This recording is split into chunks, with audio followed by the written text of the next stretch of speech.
Okay. Well, I Just guess. wing it. You'll be great. Talk to us, man. I guess we can get started. This is the core group.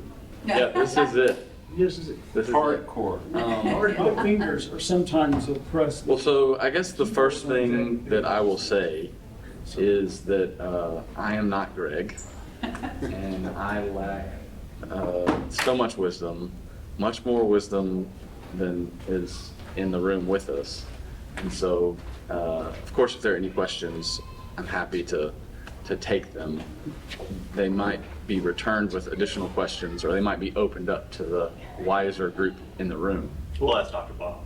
Yeah, but yes, we're going to talk about parables. I was deciding what we're going to do for the next few weeks. So it's 2 weeks in a row where Greg's going to be gone, and I thought, well, I've done a lot of work on parables, and so let's just dive in. We're probably going to start with just a basic introduction of what a parable is and try to give some context around parables. And then I want to spend the bulk of the time leaning into one parable, if we can, if we've got the time. But before we lean into any of that, I kind of want to open it up just to anybody who might be able to think of a story or a tale or something that really resonated with them, either as a child or maybe even as an adult. If you have any that are top of mind for you. If not, I have one. I have a few. So one for me as a child that really sat deeply in my spirit was The Boy Who Cried Wolf. That was big for me as a kid. And has really translated into adulthood for me as well. So The Boy Who Cried Wolf was one. Another one for me that really sinks in is The Runaway Bunny. Are you familiar with The Runaway Bunny? Some people yes, some people no. In essence, what that tale is a mother bunny and a baby bunny. And the baby bunny keeps saying, oh, I'm gonna run away and I'm gonna turn into whatever. I'll turn into a bird. And the mother bunny responds, well, if you turn into a bird, I'll turn into a nest and you'll come into my nest. I'll turn into a fish then. Well, if you turn into a fish, I'll turn into a fisherman and I'll fish you. Well, I'll turn into a squirrel. Well, if you turn into a squirrel, I'll turn into a tree and you'll come and lay your head down in my home. That kind of thing. It resonates with me because it's an allegory of the soul, essentially. I hear it and I think, wherever I hide, God is going to find me. So it's an indirect story, an indirect form of communication, but it really sinks in deep and it has a tendency to stick with us. So anyway, that's my thoughts on allegories, tales, stories that might resonate. I don't know if anybody has one that's coming to mind. Okay. Red hen. Red hen? Big red hen. I don't know that one. Oh, really? I don't We're know. too old for that. She had wheat, and she asked if any of her friends would help her gather the wheat. And no, said the duck. No, said the rabbit. No, said all of her friends said no. So she did it herself, and then she said, who will help me grind my wheat? And no one said it. And so it goes all the way down, and then she makes the bread. And then everyone wants to come. Yeah. The Emperor's Clothes. Oh, the Emperor's Clothes. That one really struck me and still does today. Yeah. Which one? Emperor's Clothes. Oh, yeah. The Emperor with no clothes. Oh, yeah. Yeah. Yeah, we have different names for some of these things. Okay, well, good. I kind of want those red hen, Emperor with no clothes, those things to sort of stick in your mind as we talk about parables, because there's obviously a correlation. Okay. So, as we're thinking about definitions of words, modern English definition of parable is a brief saying or story that teaches through comparison, and it reveals spiritual truths. Different although not entirely unrelated to metaphor. Metaphor is just a comparison tool. Allegory is an extended symbolic narrative. It's usually an extended parable sometimes. Scholars have a tendency to create a distinction between the two by length. Like 1984? Is that an allegory? Pilgrim's Progress, those kinds of things can be allegorical. Okay. Runaway Bunny, frankly, is probably allegory rather than a parable.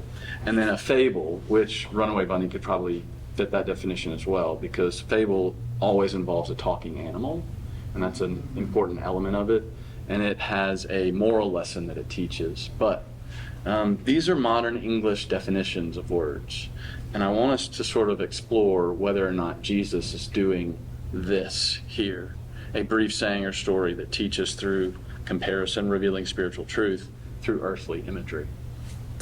So in order to do that, I kind of want to take a look at the root word. So the Hebrew word mashal, that's the word that's used to describe the Greek word parabole. There are a couple of examples here. Proverbs 1:6 is one, and essentially a proverb can be parabolic. Taunts can also be parabolic. That's referenced in Isaiah. Riddles, we see Samson engaging in lots of riddles. Those words are used mashal.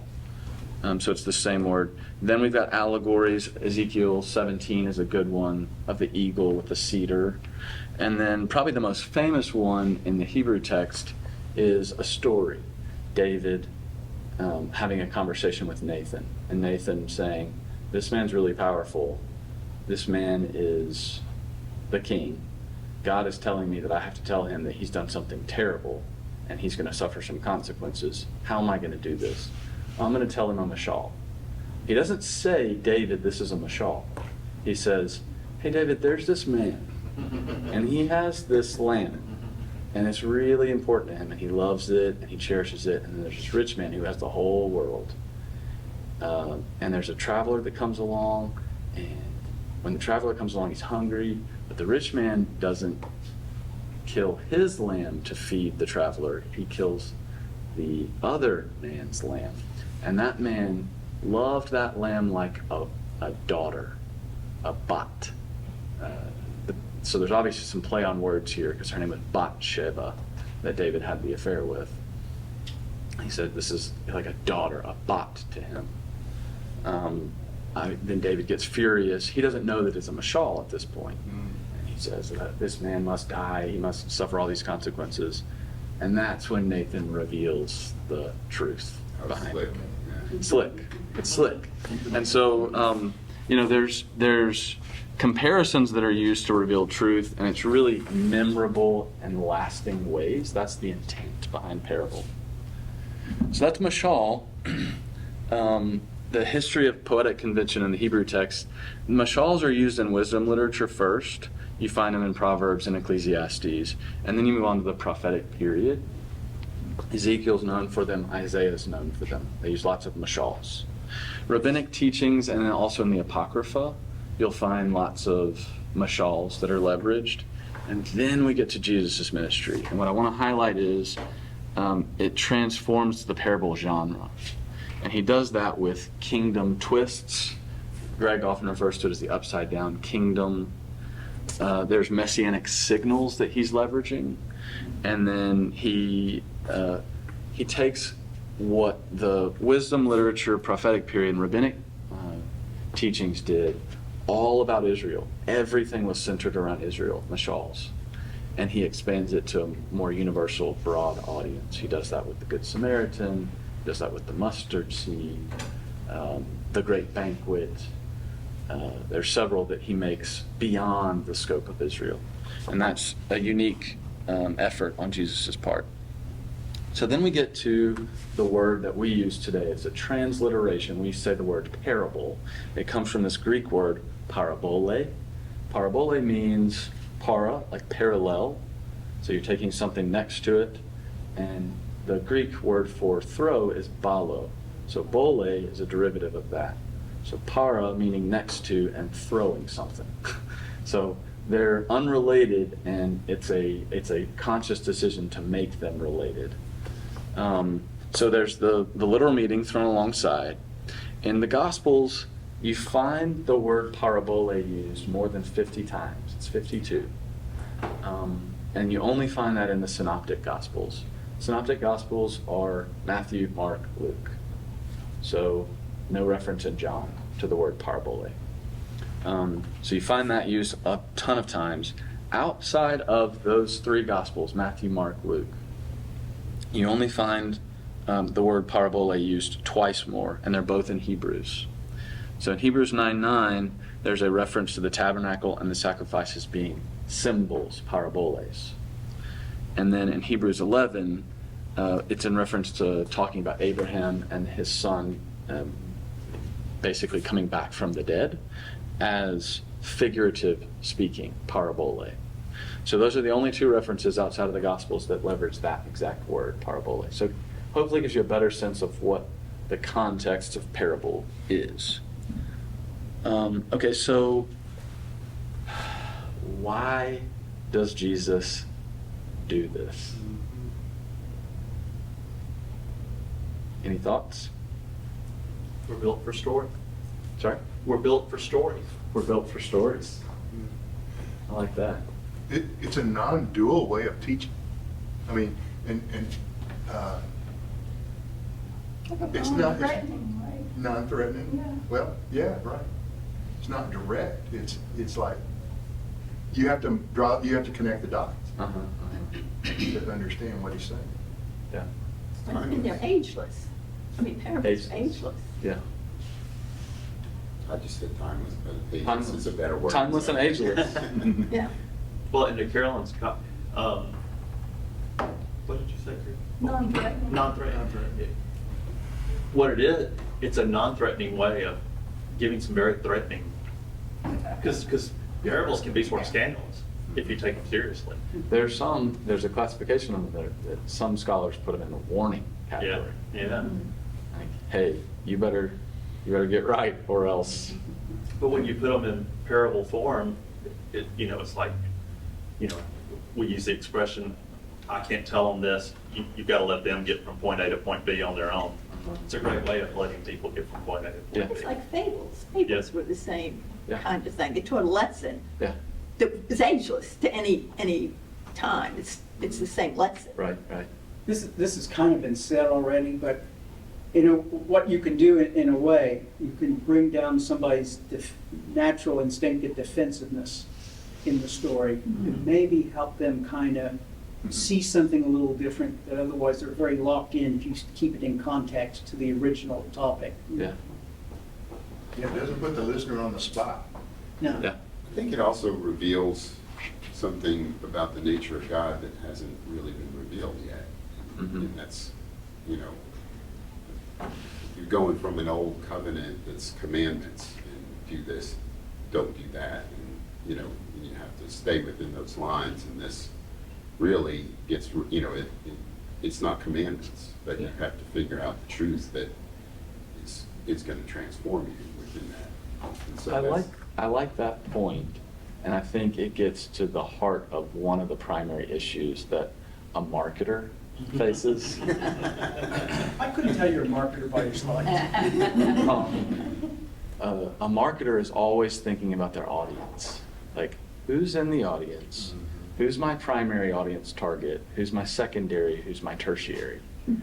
And what can I say to my primary that's not going to, or maybe in some cases that is going to frustrate my tertiary, or get them to think about this a little bit differently? Like there's an element of keeping your center on your audience. And the audience of Jesus's parables were always Jewish people who believed that they were in covenant with God, and frankly, that things were going really well, thank you very much. And so if you want to be subversive, to get people to think about it a little bit differently, this is a fun way to do that. So that's one element that y'all touched on. There's another that I think is really important, in Matthew 13, and there are a couple other references as well, but in Matthew 13, it says, Jesus spoke all these things to the crowd in parables. He did not say anything to them without using a parable. So was fulfilled what was spoken through the prophet. So part of what he's trying to do here is signal his messianic age, signal his prophetic power. So what's referenced in this Matthew 13 narrative is Psalm 78, which a lot of people don't think of as prophetic, but it's a psalm of Asaph, and so it is a prophetic person who was appointed by King David. So I will open my mouth with a parable, I will utter hidden things, things from of old. There are also lots of references in places like Deuteronomy, Isaiah, others, where there is intention of people being spoken to in parables so that they will not understand, which has scared me from day one. First time I read these things, like, oh gosh, what if I don't get this? What if I don't understand? I have to understand this. Whatever it takes, I've got to come to an understanding around it. Probably one of the reasons I'm so invested in parables. But a phrase that I really like, and by the way, none of these thoughts are really mine. Some are my parable professor, Dr. Paris at Fuller. I really love Bible Project. They've got a lot of ideas. There's a guy named Dr. Blomberg who's written a book on parables, and then another Dr. Snodgrass. Dr. Snodgrass's book is really near and dear to my heart. It's 1,000 pages, like 950, just on the parables. So he's done a ton of work on this, but a common way of talking about Jesus's parables is surprising and puzzling. It's both at the same time, on purpose. And it's concealing and revealing. That's fulfillment of the prophecies where people wouldn't understand. But it's also revealing something unique with a beautiful twist that's timeless, that is non-threatening, so on and so forth. Okay. This is probably the main reason why I'm so interested in parables. Man, this looks like a marketing slide. Sorry. What kind of donut is that? Are sales up? What? Okay, sorry. I'm just kidding. But scholars suggest that between 30 and 45% of every word that came out of Jesus' mouth in Matthew, Mark, and Luke is parabolic. 30 to 45%. So I just, rounded it out to say around 38 to 40%. All of this right here is parable. This is the rest of his teachings, the rest of the words that came out of his mouth. The left is what? Everything else that came out of Jesus' mouth, Okay. the red letters, Uh-huh. that's this, and this is the parables. It's almost half. This is so important, and I miss it so often.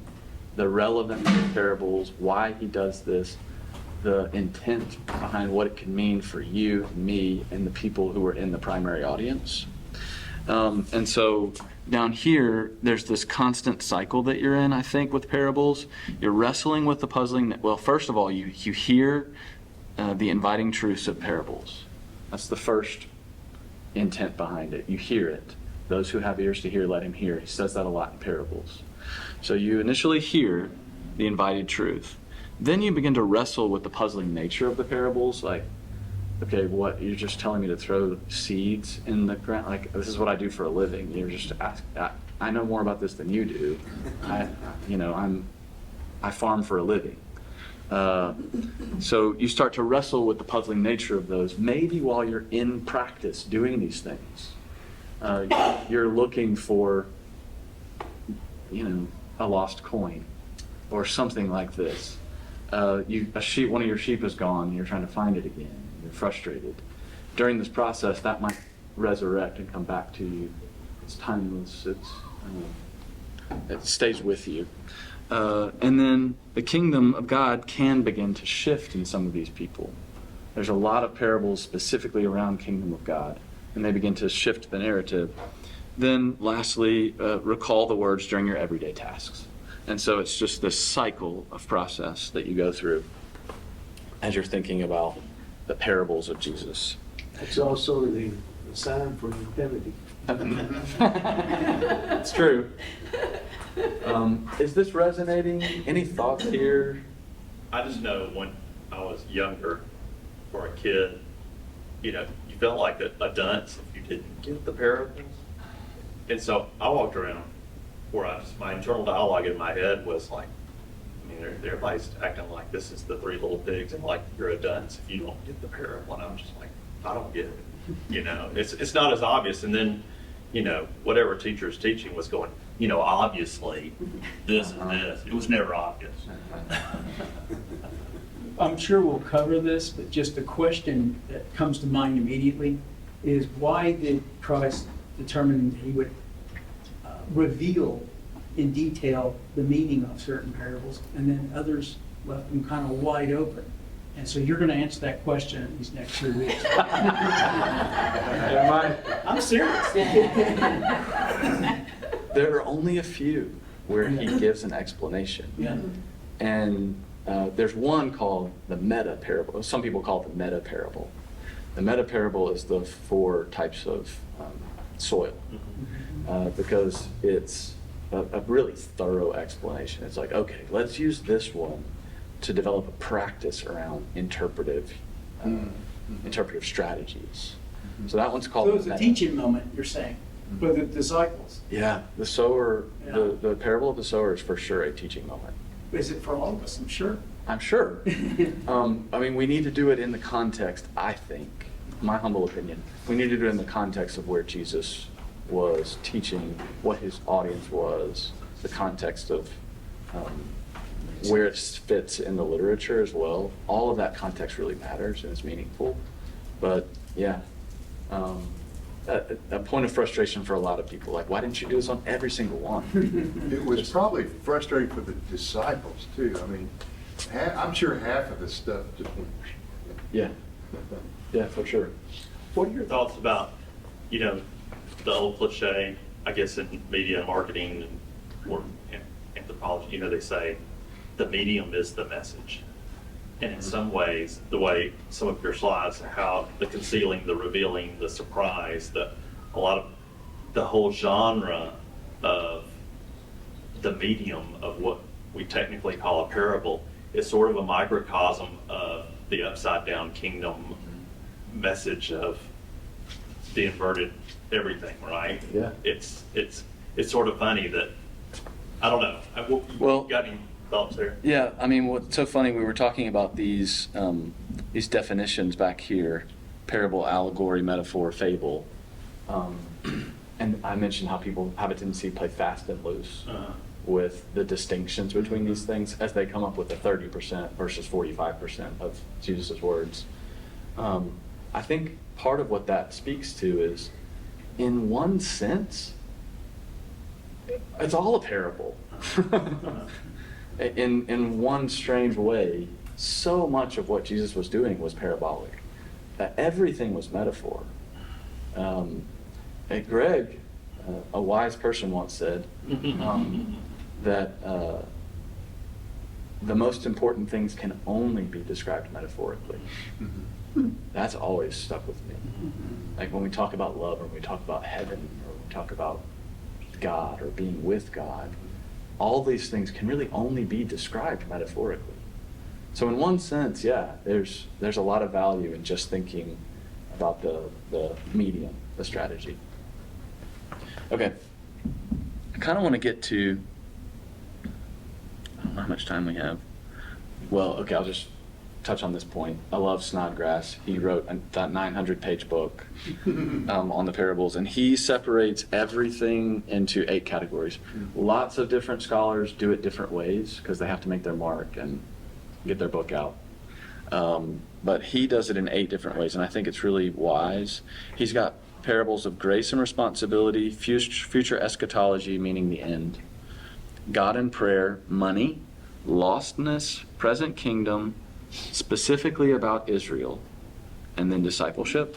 So next week, I'm going to give you guys an Excel sheet that just categorizes what most scholars think of as parabolic. And I'll give you Matthew, Mark, and Luke's version of that as a take home if you want. And then I'll put which category he puts everything into, so you can have that. I got 80% of the way done, and I was like, I'm not done yet. So, so that'll be for next week. Okay. Now I want to talk about a parable. And to do that, I'm going to focus our attention, I'll just tell you in advance, I'm going to focus our attention on something called context and social location. So I'm giving you some advance notice. Anybody want to turn to Luke 15 and just read for us the story of the prodigal son?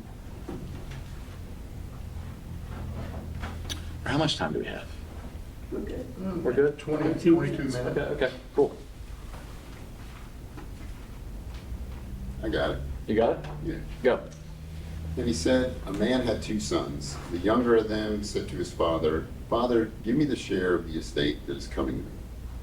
And so he divided his wealth between them. And not many days later, the younger son gathered everything together and went on a journey to a distant country. And there he squandered his estate in wild living. Now, when he had spent everything, a severe famine occurred in that country, and he began doing without. So he went and hired himself out to one of the citizens of that country, and he sent him into his fields to feed his pigs. And he longed to have his fill of the carob pods that the pigs were eating, and no one was giving him anything. But when he came to his senses, he said, How many of my father's hired laborers have more than enough bread, but I'm dying here from hunger? I'll set out and go to my father and say to him, Father, I have sinned against heaven and in your sight, and I am no longer worthy to be called your son. Treat me as one of your hired laborers. So he set out and came to his father, but when he was still a long way off, his father saw him and felt compassion for him, and ran and embraced him and kissed him. And the son said to him, Father, I have sinned against heaven and in your sight, and I am no longer worthy to be called your son. But the father said to his slaves, Quickly bring out the best robe, put it on him, put a ring on his finger and sandals on his feet, and bring out the fattened calf and slaughter it, and let's eat and celebrate. For this son of mine was dead and has come to life again. He was lost and has been found, and they began to celebrate. Now his older son was in the field, and when he came and approached the house and heard the music and dancing, he summoned one of the servants and began inquiring what these things could be. And he said to him, Your brother has come, and your father has slaughtered the fattened calf, because he has received him back safe and sound. But he became angry and was not willing to go in. And his father came out and began pleading with him. But he answered and said to his father, Look, for so many years I have been serving, and I have never neglected a command of yours, and yet you never gave me a young goat so that I might celebrate with my friends. But when this son of yours came, who has devoured your wealth with prostitutes, you slaughtered the fattened calf for him, and said to him, and he said to him, Son, you have always been with me, and all that is mine is yours. But we had to celebrate and rejoice, because this brother of yours was dead and has begun to live, and was lost and has been found. Okay. What's standing out? What's resonating? Anything? The younger brother. You know you're not supposed to be that way, but man, hard not to be. Uh-huh. Yeah, that's true. I feel that. It was always the father. The father. The father who ran out to meet his son before he ever spoke a word. He had to have known when he gave him half his inheritance that it was a bad idea. Well, but he didn't interfere. He let his son do what he had to do. He wasn't in there trying to lecture his son not to do those things, or, Yeah. you know. Yeah, He let it run its course. right. You know, what's interesting too, he's got a mix of audience. So you've got the tax collectors and sinners, then you've got the Pharisees and the scribes. Mm-hmm. And each one of them have a part in the story, Mhm. when you think about it. Nice. Good observation.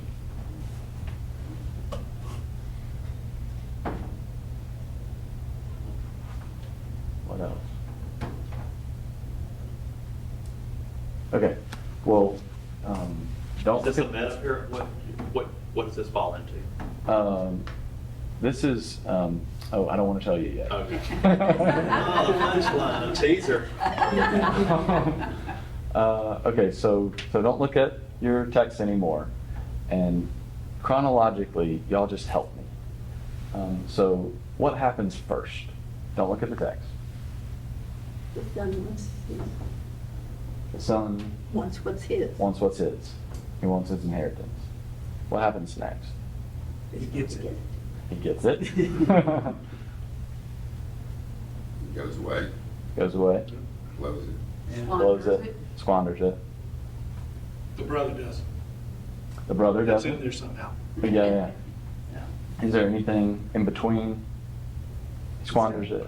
He starts thinking about how things are at home. Uh-huh. Well, Sorry.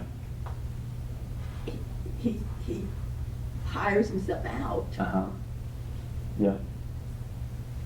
And then he ends up He comes to a sense, well, he Come to With us. the pigs. yeah, he in the suffers. pig pen. Yeah. In the pig pen. That's no place for a Jew. In the pig pen. It's rock bottom. Yeah. Okay, what happens next? That's an aha moment. Aha moment. Okay. And then, He wonders if he can go back. Like, maybe can I go back? Maybe can I go back and talk to my father? yeah. He swallows his pride. Yeah, swallows his pride. And then he goes back to his dad. And then we have that moment that Carolyn, that we all love. This moment right here where the father comes and runs toward him. Okay. This is an assessment of the text using something called contextual analysis and social location. So yes, there's a gotcha.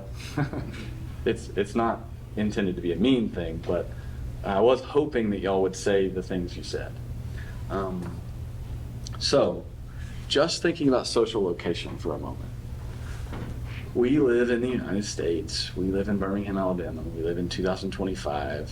Everybody's worried about their retirement accounts. This is who we are. It is our social location. And there was a guy, this professor, Mark Allen Powell, he wrote a book. And in this book, he did some research. And this was not the most well-done research I've ever seen. There was no null hypothesis. It wasn't Bayesian versus frequentist method or any of that kind of stuff. But he did some research by gathering seminarians in the United States. And he had them open it, had them read it, and then had them recite to each other exactly the method in which things happened. And there were certain things that they mentioned. Then he went to Russia. I think it was Russia. Yeah, I think it was Russia. And did the exact same thing with 50 seminarians. Had them open it, read it in their language, and then communicate to each other what the narrative was, what happened in the narrative. Then he did the same thing in Tanzania. I wish Greg were here. I mean, one, so he could teach us, but I think this would resonate with him as well. And had them do the same exercise.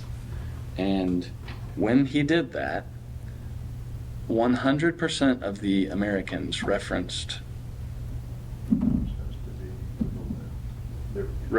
the squandering of the money. Less than 50% of the Russians did. And less than 25 of the Tanzanians did. Interesting. It is interesting. So what do you think the Russians did instead? Now you can open the text up again if you want.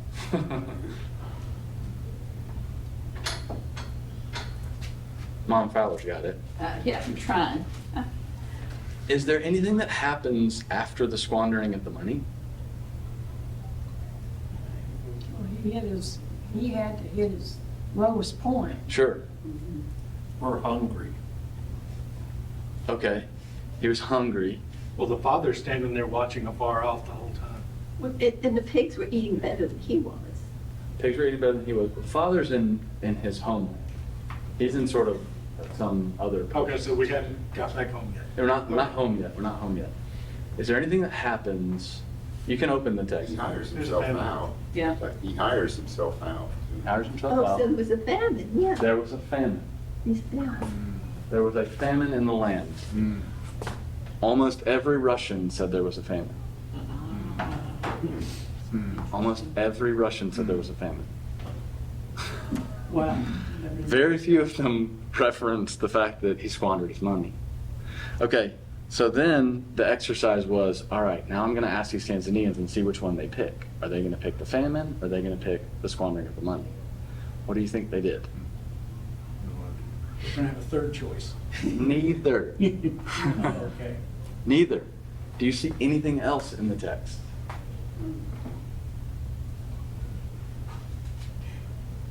Does it have anything to do with birth order of the sons? I think that's really important in Jesus' context. Not in this particular Yeah. social location exercise, but yes, in historical Jesus' context, I think that's important. So the prodigal son had low self-esteem from the get-go. It's Uh-huh. like, I'm not gonna get any Well, that's inheritance. true, yeah. I might as well grab what I can get Mm. in this situation. It's interesting. You see anything else after the famine? Should I just tell you? Yeah, just tell. Okay. No one would help him, Dave read. Isn't that what you read? Oh, because they're very communal. Very communal society. Yeah. Very communal. So when I lived in South Africa, there was this concept of Ubuntu. Ubuntu is essentially, the way they described it to me is, well, the left hand can't wash itself. The right hand has to wash the left hand, and the left hand has to wash the right hand. It's absurd to them That nobody. that no one would help him if he's eating pig slush. That's empathy. It is. It's empathy. It is. So is it genius that they're covering all three at once, or that Jesus in his presentation? Do you think it was intentional? Well, maybe. It may have been really intentional. What it tells me is that I cannot read the text by myself. We're influenced by our. My social location is my social location. There's nothing wrong with that. There's nothing wrong with me being born where I was born and me being raised in the society I'm raised in. There's nothing wrong with that. But the bottom line is, I think about my 401k a lot. You know, a lot more than average Joe in some of these other countries. It blew my mind. Yeah. Of course, this is circumstances that get to the same point. Yeah. No matter which one you pick, they're all getting to a low point. Right. So now let's think about cotext. He asked which category it fell into. I was like, I don't want to tell you. What surrounds the parable of the prodigal son? Where does Luke put this? Of the parable. The lost parable. The lost coin. Lost coin is right above it. Lost sheep. Lost sheep is right above that. Oh, no, I'm sorry, yeah. Yeah. And so is this, we call it the prodigal son. And we have a header on top of it that says prodigal son. Does anybody know what prodigal means? Wasteful, reckless. Spendthrift. Yeah. Someone who spent their money. And he does. He does waste his inheritance. He does. But you can see the social location bias in our headers. The header's not in the Bible. It's not in there. We just made that up to make it easier for us to find things when we're in Luke. Is it more appropriately a story about a lost son? Is it? Maybe. I don't know. But I think It's that's that way for everything. I mean, that's what anthropologists study. You know, when they go to different cultures, you can't really understand what they're thinking. Yeah. And the bottom line is, within even the context of people in this room, it's very unlikely that one will really ever understand fully. Yeah. what is on somebody else's mind. Right. And that's the way it is. And, I think that this is, nice and interesting how people look at different things. And, the point of parables for them to be universal in nature. But, that's the way it always is. Yeah. And I think that not that long ago, I just basically gave up very much trying to understand what's on people's minds, knowing that it is truly an impossibility at the nth degree, even your spouse. Yeah. What's on Especially. their mind. So I look at it from a universal point of view, and the beauty of a parable is that people can take home things from it that are infinitely meaningful, universally meaningful, and kind of from a different direction because of how they were brought up, how they, maybe their educational level, social, how they work, whatever. They can all be pushed to a spiritual level, which is somewhat higher than the one they started at. Yeah. Well said. I think there's real significance and meaning in taking all of the different analytical forms that scholars can come up with for how to diagnose and anatomize language, parabolic or not. And there's several different strategies that are often employed, and Greg uses a lot of them regularly. But this is just a one. The fun one for me on this particular parable is the social location, because I've read that parable 100 times. Y'all read it 5 minutes ago. And we all struggled to see the family. And we all struggled to see it right in front of us. No one helped him. And it was a really good exercise for me to say, I really need to be interpreting texts in community. I don't need to do it by myself. It's not, I'll miss things. It's not a bad thing that I am who I am and I was raised the way I was raised, but I'll miss things if I do it by myself. I think that's true of life. If we don't listen to people who have different viewpoints than us, or different experiences than us, we just continue in our, we're ignorant. Yeah, I agree. So the co-text one around lostness, one point I'll add is, I do think that you could also make a claim that this is, it fits well in the category of money. Lost What? coin. Money? A lost coin is being searched for. I mean, money was not easy to come by in Jesus' time, Jesus' culture. And one coin could be a significant day's wages. So searching for that lost coin is really important. And the parable of the lost sheep, sheep was a form of the agrarian economy. It's inventory. It's inventory, yeah. And in one sense, that inventory, there's talk of a big celebration at the end, like, he invited all his friends and they celebrated. Well, what do you think happens when you celebrate and have a big party? You're probably going to be eating, and if you're lucky, you're going to get meat. So, you may have eaten one of the sheep. It's highly possible. What immediately follows the parable of the prodigal son, or the lost son, whichever one we want to use to describe it, is another story about the dishonest manager. Like, why on earth Jesus is praising this dishonest guy? I don't know if you know that parable, but essentially what happens is there's this guy who finds out that his money's not being handled well, and he decides he's going to fire the guy who manages it. And the manager's thinking, what am I going to do? I'm not good at digging. I'm not good at all these things. I don't want to beg on the street. Okay, fine. I'm just going to go to all these other people and I'm going to say, oh, you owe my boss 100? Okay, well, now you only owe 50. You owe my boss 100, now you only owe 80. And then he's praised by the manager, by the guy who owns the money. The manager's praised. It's a dishonest manager. So there is money tied into this narrative as well. Something interesting to sort of explore. What we're going to do next week is talk a little bit about allegory and how people throughout church history have looked at parables and said, this dishonest manager is a representation of this. This seed is a representation of this. This lost sheep is a representation of Y. And I think that'll be a good exercise to see how people have done it in ways that maybe aren't so helpful, and how we, when we're interpreting parables, can take a second look at it and maybe re-examine or re-explore. Do I have anything else? I know we're at 11:58. I don't know if anybody has any thoughts. I don't know if it's resonated. No, that's good.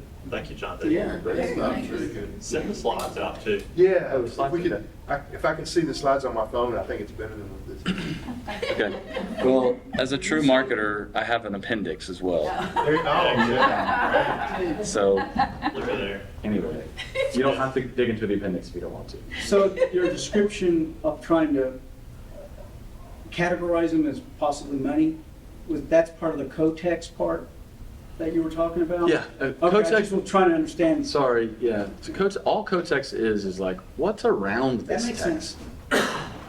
Because what you'll find is there are instances in which Mark will present something one way, and maybe it's a parable in Mark, although it's rarely a parable in Mark if it's not also a parable in Matthew and Luke. But sometimes it'll be a parable in Mark, and it won't show up in Matthew and Luke at all. Well, why is that? Why would that be excluded from Matthew and Luke? Or it may be a parable in Matthew, but it's not a parable in Mark. It's a different type of narrative in Mark.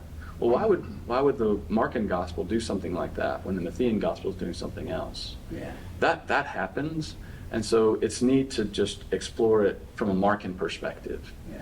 Luke is known for parables, and Luke's parables are some of the most famous and the most robust, and they're beautiful. Yeah. But Luke has this real,